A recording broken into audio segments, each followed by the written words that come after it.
Fariduddin Attar, le mémorial des saints, Tadhkirat al-Awliya, sentence de Sari Sakati. Cet homme au cœur illuminé, ce sectateur de la voie droite, qui s'adonnait aux austérités tout en cultivant la science, qui pratiquait la modération des désirs au sein de la pauvreté, ce derviche de la vérité, ce Sari Sakati, que la miséricorde d'Allah soit sur lui. Dans ce siècle, le troisième de l'Hégire, il était le chef des soufis et le maître des savants. La plupart des docteurs de l'Irak étaient ses disciples, comme lui-même était le disciple de Ma'ruf Karki. Il tenait une boutique dans la ville de Bagdad. Un jour, il avait acheté pour 60 pièces d'or un lot d'amandes.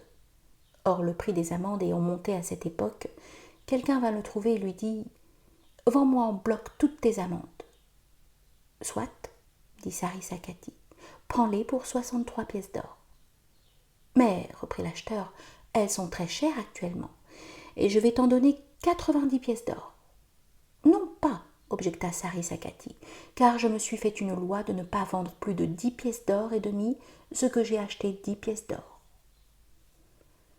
Il arriva une fois que le feu se mit au bazar de Bagdad, qui brûla tout entier, sauf la boutique de Sari Sakati.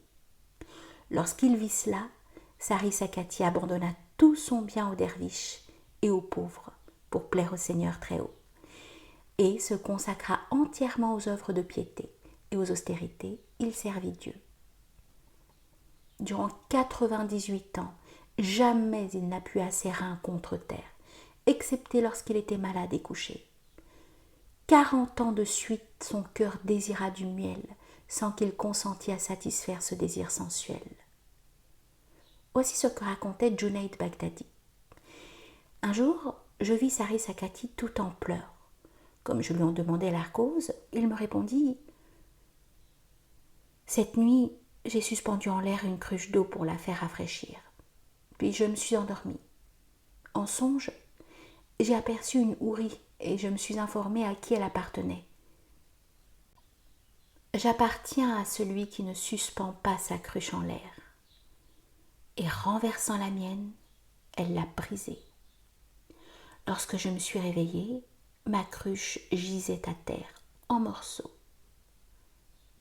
La sœur cadette de Sari Sakati lui dit un jour « Frère aîné, permets-moi de balayer ta chambre. » Mais il ne lui permit pas et s'écria « Pour la vie que je mène, il n'est pas besoin de balayer la maison. » Un jour, cette même sœur vit une vieille femme qui balayait sa maison.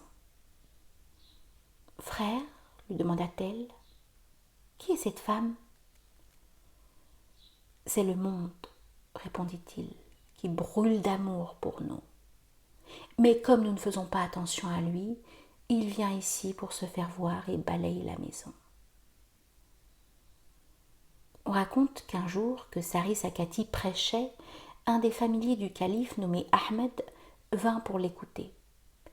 À ce moment, Sari Sakati disait « Dans le monde, il n'y a pas de créature plus faible que l'homme, parce qu'il n'y en a pas d'autres que lui qui deviennent rebelles en commettant le péché. Lorsque l'homme est bon, il l'est tellement que les anges sont passionnés pour lui. Mais lorsqu'il est mauvais, il l'est à tel point que les démons eux-mêmes le fuient. Dieu nous préserve de cette méchanceté. C'est par ignorance que l'homme devient pécheur et se montre rebelle à la cour du Seigneur. » Ces paroles arrivèrent comme une flèche jusqu'au cœur d'Ahmed, qui s'en alla tout en larmes. Le jour suivant, il revint et dit « Oh, cher, lorsque j'ai entendu tes paroles, l'amour du monde est sorti de mon cœur. Et maintenant, je veux me tenir à l'écart des créatures et me retirer dans un coin où je m'adonnerai aux actes de piété. Indique-moi la route qui conduit à Dieu. » « Oh, Ahmed, lui répondit Sari Sakati, est-ce la route que suit le commun des hommes que tu demandes ou celle que suivent les serviteurs d'élite ? Décris-les-moi toutes les deux, demanda Ahmed. Eh bien donc, reprit Sari Sakati, la route du commun des hommes consiste à faire ensemble les 5 prières, à payer le dîme de son bien et à observer le jeûne. Quant à la route des serviteurs d'élite, elle consiste à délaisser non seulement le monde, mais toutes ses œuvres et à s'adonner entièrement au service du Seigneur Très-Haut, en renonçant à toutes les jouissances temporelles pour se livrer aux mortifications de la chair. À ces mots, Ahmed se levant sortit et se dirigea vers le désert. Quelques jours après, une vieille femme qui se déchirait les joues avec ses ongles et s'arrachait les cheveux vint trouver Sari Sakati. « Imam des musulmans, lui dit-elle, j'avais un fils. Un jour, après être venu vous trouver, il est rentré à la maison tout en pleurs. Puis il y a plusieurs jours, il a disparu, et je ne puis savoir où il est. Cependant, le chagrin d'être séparé de lui allume en moi un feu qui me dévore. » Et elle pleurait amèrement.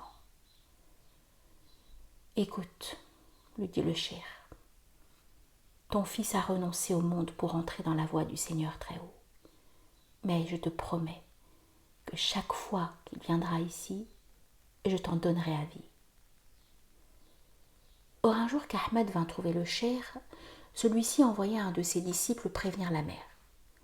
Le cheikh remarqua que le visage d'Ahmed était pâle et que tout son corps était émacié. « Oh, cheikh !» s'écria Ahmed, « que le Seigneur Très-Haut te bénisse, toi qui m'as délivré des ténèbres et des misères de ce monde. »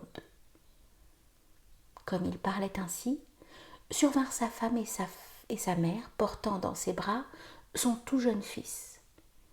Sa mère se précipita sur lui, et en même temps sa femme et son fils se mirent à pleurer. Lui-même se mit à pleurer. Mais tous leurs efforts pour le ramener à la maison furent inutiles. Puis, comme il manifestait le désir d'échapper à leur opportunité et de s'en aller, sa femme lui dit « Oh Ahmed, tu m'as laissé veuve de ton vivant, et tu as fait ton fils orphelin. Que lui répondrai-je à ce fils quand il te demandera ? Si tu veux absolument t'en aller, au moins prends-le avec toi. » « C'est ce que je vais faire, répondit Ahmed, et sur le champ, il le dépouilla de ses beaux vêtements qu'il jeta et le revêtit d'un lambeau de feutre, puis il lui suspendit une corbeille au cou. À ce spectacle, la mère, incapable de se contenir, arracha son fils des mains du père. Quant à ce dernier, il sortit et disparut. Quelques années plus tard, le soir, un inconnu se présenta devant Sari Sakati et lui dit « Ahmed m'a envoyé vers vous avec ce message. Ma dernière heure est arrivée. Venez, je voudrais vous voir. » Le chéri alla donc.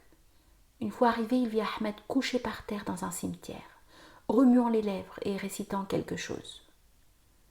Sari Sakati lui souleva la tête et la posa sur ses genoux. Ahmed, ouvrant les yeux, n'eut pas plutôt reconnu le cheikh qui lui dit « Tu es arrivé à propos, ô cheikh. » Puis faisant sa profession de foi, il rendit le dernier soupir. Grâce à l'assistance de Sari Sakati, beaucoup de disciples d'une grande sainteté parurent dans le monde. L'un d'eux a été Junaid Baghdadi, dont la réputation s'est répandue dans tout l'univers. Sari Sakati disait « Quiconque veut que sa foi reste intacte et aspire au bonheur de la vie future doit se tenir à l'écart des hommes. Arrêtez-vous à 5 choses dans ce monde. Si vous voulez aller plus loin, vous tomberez dans l'abus.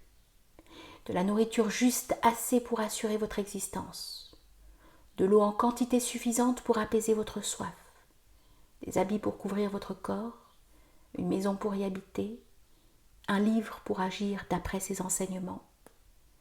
Renoncez au péché pour vous approcher du Seigneur Très-Haut, pour avoir le paradis en partage et pour échapper au feu de l'enfer. » Au moment d'expirer, Sari Sakati recommanda à Junaid Baghdadi de bien prendre garde à ne pas se laisser absorber par la compagnie des hommes au point d'oublier la compagnie du Seigneur. « Si tu m'avais dit ça plus tôt, lui répondit Junaid, j'aurais renoncé même à toute relation avec toi.